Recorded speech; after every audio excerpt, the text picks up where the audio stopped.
Nous allons vous présenter la recette de la crêpe avec le tour de main d'un grand chef. Celui-ci va vous raconter la petite généalogie de ce plat, complet, vivant, aux vertus didactiques et pédagogiques, impossible de le rater. Une brigade est prête au partenariat.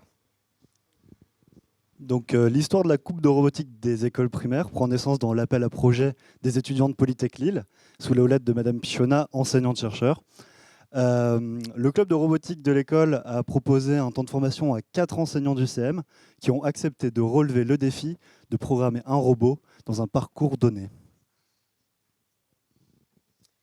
Afin de réunir les ingrédients, il fallait se rendre au marché pour mobiliser les collectivités territoriales, les partenaires, les associations de parents d'élèves, pour se doter de robots modifiables, équipés de capteurs et développer l'équipement numérique et également motiver d'autres enseignants volontaires.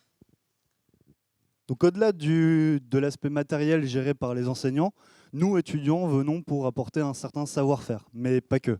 Bon, bien sûr, on est là pour aider les élèves dans leurs défis, mais on est aussi là pour répondre à des questions comme qu'est-ce que c'est un ingénieur? Pourquoi est-ce qu'on veut faire ingénieur? Comment on devient ingénieur? En mettant élèves et enseignants dans la peau d'ingénieurs en herbe, l'objectif est de démystifier le stéréotype de l'ingénieur masculin. On en a un.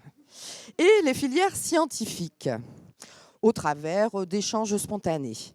Le parcours à venir se construit déjà.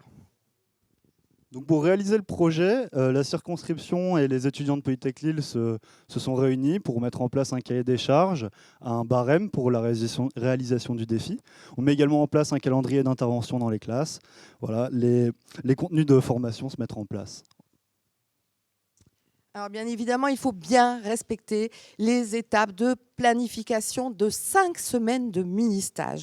Pour cela, les enseignants doivent bien préparer le matériel, robots, batteries, logiciels, s'approprier le cahier des charges et comprendre les compétences à développer, organiser le travail en équipe, les ateliers coopératifs et les modalités d'évaluation à envisager. Il faut se former, comme on prend des cours de cuisine, mettre la main à la pâte. En effet, on met les enseignants dans une situation à problème, le défi, et nous, on est là pour les guider, pour leur permettre d'enseigner les mathématiques et les sciences d'une manière un peu plus concrète, plus vivante.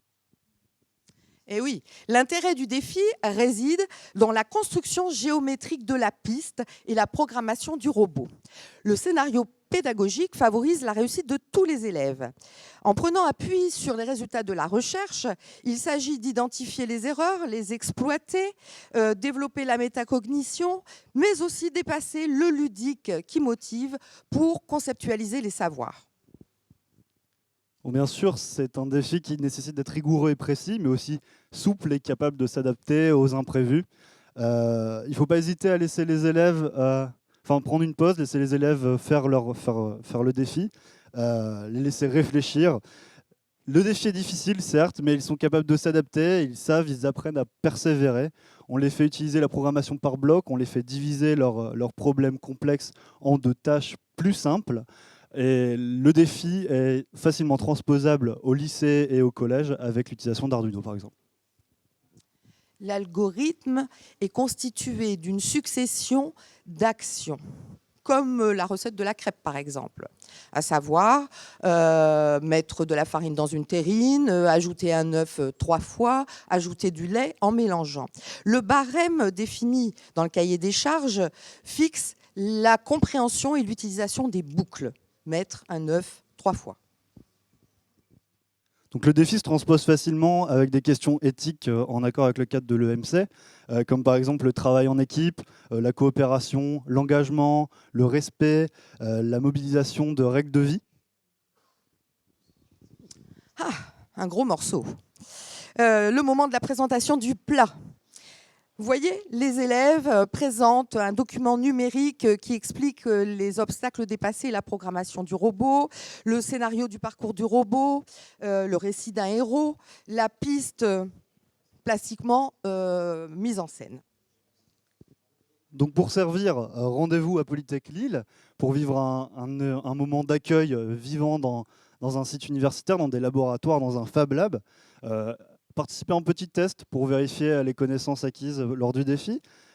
respecter à la fois soi-même et les autres, apprendre à vivre une compétition, donc vivre avec la frustration que ça en coûte, mais gagner quoi qu'il en coûte.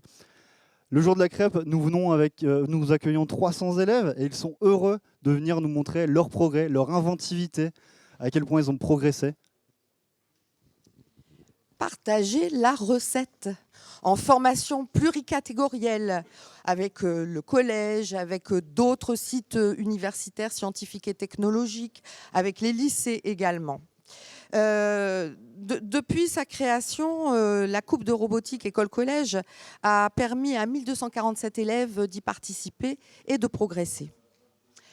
Alternative à cette recette, la CREC, Coupe de robotique école-collège, qui tisse des passerelles entre l'école et le collège et le lycée, et qui permet aux élèves de partager cette aventure en l'adaptant au niveau des professeurs, à leur goût, en fonction des compétences de chacun. Et pour les finitions d'AME 3 étoiles, eh bien, il ne faut surtout pas hésiter à évaluer l'amélioration des compétences de tous les élèves. Venez donc le 4 mai voir comment les petits et les grands aiment la crêpe, car la crêpe, quand on y a goûté, on n'y résiste plus.